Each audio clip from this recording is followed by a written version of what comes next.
नेहा परिहार और आप देख रहे हैं क्लीन न्यूज यूपी। खबरों से अपडेटेड रहने के लिए वीडियो को अंत तक जरूर देखें।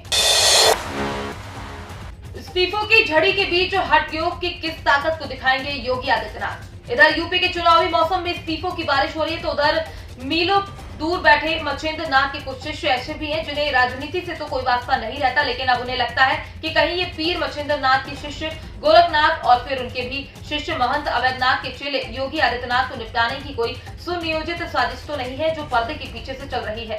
आज मकर संक्रांति के मौके पर स्वामी प्रसाद मौर्य क्या धमाका करने वाले हैं ये तो हम सबको पता चल ही जाएगा, लेकिन कल लोहड़ी का त्योहार था जो सिख पंजाबी समुदाय के लिए था, इसलिए भी अहम होता है ये कि वासना की जलती हुई किसी जुल्मी राजा की आग से एक मजलूम व असहाय पिता की बेटी की रक्षा कैसे की जाती है।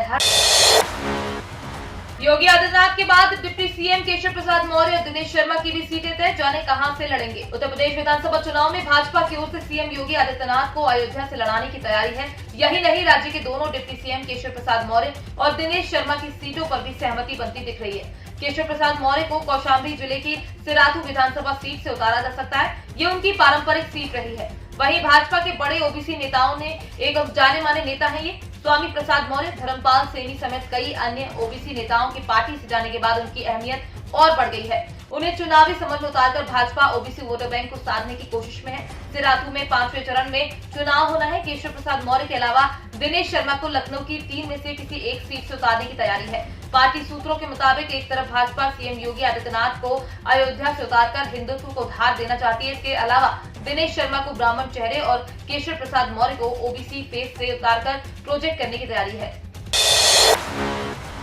मैनपुरी में 25 छात्र देंगे परीक्षा। प्राथमिक वर्ग की परीक्षा में शामिल होंगे 16,379 परीक्षार्थी। उच्च प्राथमिक स्तर की परीक्षा में 8,697 बैठेंगे छात्र। बनाए गए 28 केंद्र।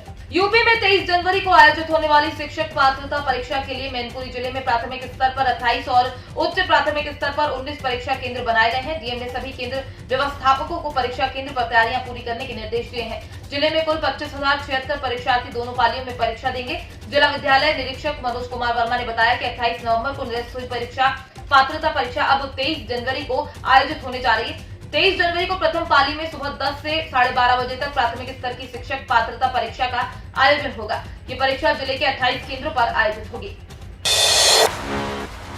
सहारनपुर मंडल में 1024 कोरोना संक्रमित मिले, 3,534 एक्टिव केस। सहारनपुर मंडल में 24 घंटे में कोरोना मरीजों की संख्या दुगनी हो गई है। गुरुवार को मंडल में कोरोना संक्रमित मरीज 590 मिले थे, वहीं शुक्रवार को संख्या बढ़कर 1024 हो गई है।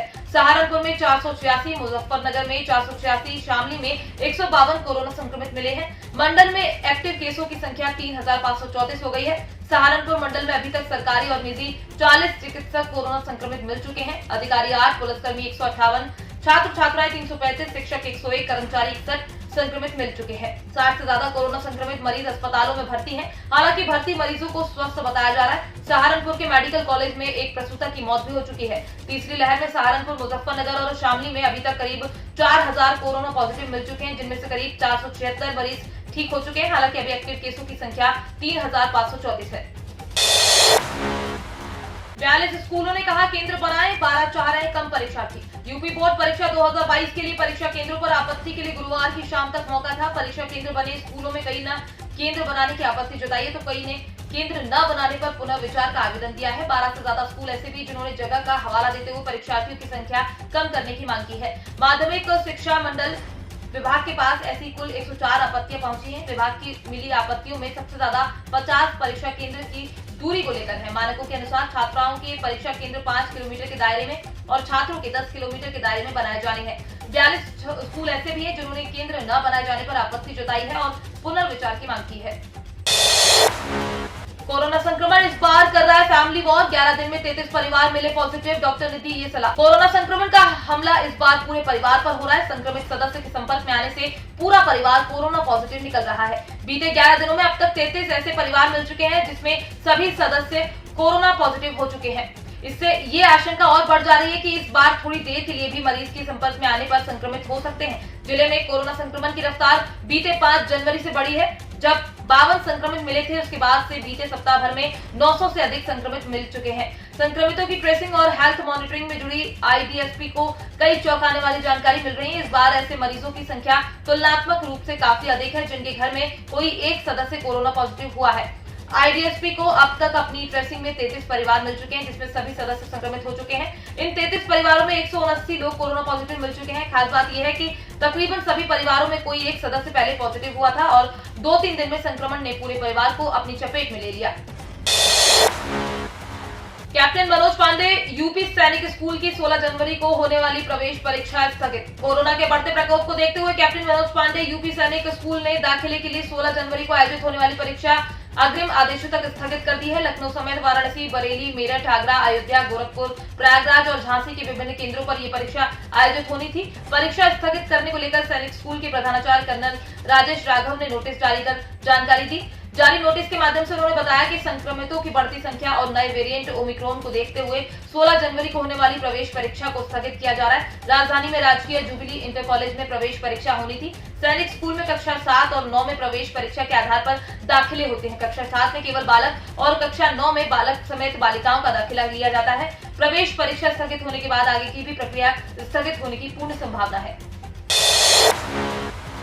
यूपी नीट पीजी काउंसलिंग के लिए रजिस्ट्रेशन शुरू, डेट और आवेदन प्रक्रिया जाने। Uttar Pradesh NEET PG counselling की रजिस्ट्रेशन प्रक्रिया शुरू हो चुकी है। मेडिकल के पीजी पाठ्यक्रम यानी एमडी, एमएस करने वाले छात्रों को इसके लिए ऑनलाइन रजिस्ट्रेशन करना होगा। काउंसलिंग के लिए उम्मीदवारों को आधिकारिक वेबसाइट upneet.gov.in पर जाकर रजिस्ट्रेशन करना होगा। राज्य कोटे की सीटों के लिए नीट काउंसलिंग संबंधित राज्य अधिकारियों द्वारा आयोजित किया जाता है। आपको बता दें कि यूपी नीट पीजी काउंसलिंग के लिए रजिस्ट्रेशन, ऑनलाइन आवेदन और शुल्क के भुगतान की प्रक्रिया 12 जनवरी से शुरू हो चुकी है, जो 3 दिन और यानी 17 जनवरी 2022 तक चलेगी। उत्तर प्रदेश के उम्मीदवार यूपी नीट पीजी काउंसलिंग 2021 में भाग ले सकते हैं। इसके लिए उम्मीदवारों को आधिकारिक वेबसाइट upneet.gov.in पर या dgmeup.in पर जाकर लॉगिन कर रजिस्ट्रेशन की पूरी प्रक्रिया को करना होगा।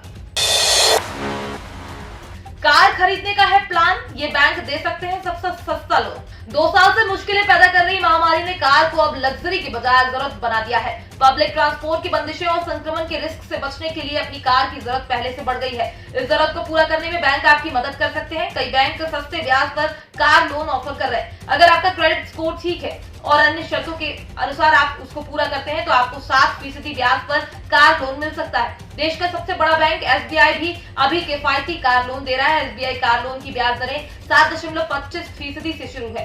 ये बैंक 21 साल से 67 साल तक की उम्र के हर व्यक्ति को कार लोन ऑफर कर रहा है। यूपी में बढ़ रही है ठिठुरा देने वाली ठंड, कोहरे और खराब हवा ने बढ़ाई मुश्किलें। उत्तर प्रदेश में लोग भीषण ठंड का सामना कर रहे हैं। इसके साथ ही घना कोहरा छाने की वजह से परेशानी और बढ़ गई है। मौसम विभाग के अनुसार प्रदेश में अगले कुछ दिनों में घने कोहरे के साथ जोरदार ठंड पड़ेगी। आने वाले हफ्ते के बाद में ठंड से थोड़ी राहत मिल सकती है। इस बीच प्रदेश के ज्यादातर शहरों में औसत अधिकतम तापमान 20 और न्यूनतम तापमान 10 डिग्री सेल्सियस के आसपास है।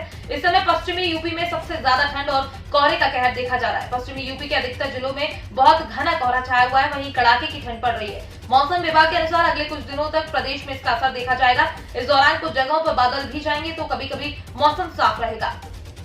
तो ये थी दिन भर की 10 बड़ी और अहम खबरें। खबरों से अपडेटेड रहने के लिए क्लीन न्यूज यूपी को सब्सक्राइब करना बिल्कुल ना भूलें और आप खबरें कहां से देख रहे हैं हमें कमेंट में जरूर बताएं और वीडियो को लाइक जरूर करें।